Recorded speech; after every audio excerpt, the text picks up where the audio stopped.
To weigh in on this whole day in politics, we have Trump national spokeswoman Katrina Pearson, Hillary Clinton supporter, as well as executive director of the New York State Democratic Party, Basil Smikle, Donald Trump supporter Kayleigh McEnany here with me in New York, former executive director of the Congressional Black Caucus, Angela Rye, conservative writer S.E. Cupp, and former Georgia Congressman Jack Kingston. He is a senior advisor to the Trump campaign. Katrina, if I could begin with you here. You heard Dana and David there talk about how, in effect, the message here, the attempt here was to say this is not your run-of-the-mill Republican. This is an extremist Republican. What's your response? Well, that was what she was trying to get across, but I will agree with her that this is definitely a different style of politics. This is what we call gutter politics.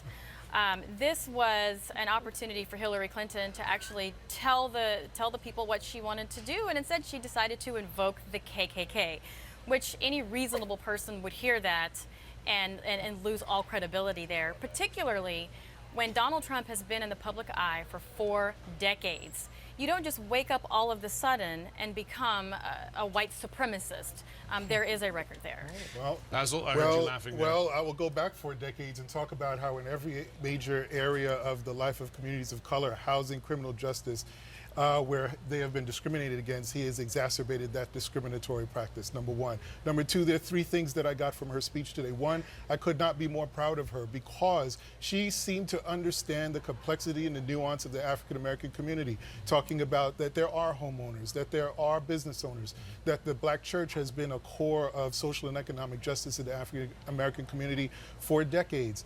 2, I think she was talking to Republicans and saying, look, if you're Paul Ryan or Mitch McConnell, you're saying this man is a racist, but I'm going to stand with him. You can't do that anymore. That is no longer acceptable. And number 3, if you are thinking about voting for this man for President of the United States, and you are concerned about the kinds of comments that he's making, and aware of structural and institutional racism, what he's going to do is cement all of that in place. And those are very important messages. But that is so odd to say that, because Hillary Clinton, if this guy was such a bad guy, why did she go to his wedding?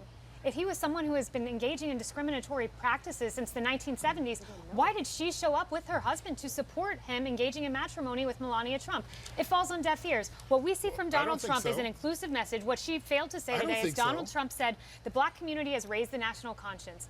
He said the black community has fought in every war. He said the black community runs more franchise small businesses than any other group of people in this country. He has talked about the black community in a very positive way. But he has not engaged the black community. He's talked about black people, and he's done it in a way by throwing up every negative stereotype of people of color that you could find Hold this thought, because I want to get to some of our other panelists. He has engaged, and he went to Chicago, and we keep leaving that out of this discussion. He made an attempt. We will come back to you. S.E., why is it not a fair argument to say that the Democratic Party has talked a lot about serving the needs of African Americans, but hasn't succeeded? It is fair, and had Trump started on that line instead of where he did, and had he not failed to disavow David Duke 3 times and question the ethnicity and trustworthiness of Judge Curiel and all of the other things he had, that might actually be working. It is a good point to bring up some of the Democratic failures in cities around the country and in black communities. But Donald Trump has decided instead, somewhere along the way, someone told him he needs white nationalists to win. And I'm not sure if he knows that there aren't enough of them to win, but he has over and over and over again at every opportunity decided to court that voter, the Breitbart voter, now doubling down on that by bringing Breitbart onto his official campaign instead of trying to win new voters. So I don't think Donald Trump, I think Trump has given up on actually winning those voters, and he's speaking now to conservative women like me who are appalled by the things that he has said in hopes that he can sort of turn some Republicans back around on him, over the course of the next couple of months. Congressman Kingston and Angela, I want to get to you next. Hey, Congressman Kingston, strong words from S.E. Cupp there criticizing Trump. What's your response? Well, let me say this. As somebody who served in Congress under Bill Clinton, this is such a Clinton-esque move. When their hands are caught in the cookie jar, they want to change the subject.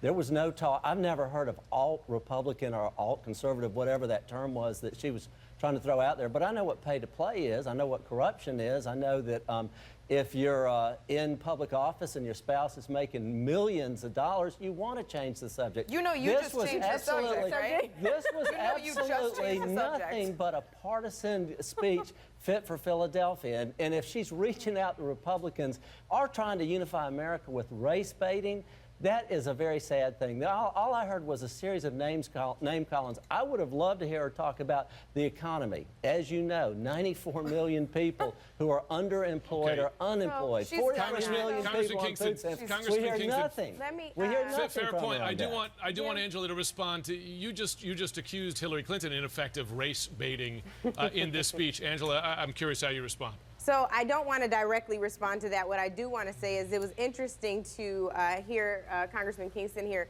talking about changing the subject, and we took a hard right turn, no pun intended. I think what's interesting is he also brought up Philadelphia. It couldn't have been a better segue to my point, which is this. Hillary Clinton today had her Barack Obama Philadelphia speech moment. In 2008, when he had to address what was going on with Reverend Jeremiah Wright, this was her moment. It's come much later in the campaign, as we can see, but it was perfect. He talked about name calling. Congressman Kingston mentioned that Hillary Clinton, there was a bunch of name calling here. What is so interesting about this to me is that Hillary Clinton literally took this moment to use Donald Trump's words against him. She called out the different things he's been involved in, discriminatory practices over time. She also used Breitbart's words against Donald Trump's brand new campaign chairman. So this was not a moment where she was out of line using anything other than his words. And I think for that matter, it was perfect. She Jim, had a very high moment Jim, at the let end. me say this. Hold on, I'm not finished. She had a very high moment at the end when she talked about whether or not let me our say new, this, I'm in the middle of my sentence, bronze medalist Let her from finish, fencing. and then I'll come to you. The bronze medalist from fencing, who also happens to be a black Muslim woman in this country, whether or not she has a place in Donald Trump's America. I thought it was great. Jim, let me say Congressman this. Kingston. If she was really serious, why did she accept millions upon millions Well- of dollars for countries that discriminate against women Why does and he do business with discriminate those countries? against gays? I mean, if she wants to Why does really he do lead business with by those countries? example, she should return that money. But again, I know what's going on here. This is to solidify the base because she's losing it. I think, and America should think, it's a not be good looking at the thing. polls. It's a She good doesn't- thing for a candidate to reach out to the African American and minority communities. I think all Republicans should say, you know what, might not agree with Donald Trump on everything, but the fact that he's making a run for the minority vote, that's a positive thing. And I would think the running people who from would the most minority vote, though, would be in Listen, most folks. favor of that are Listen, folks, minorities.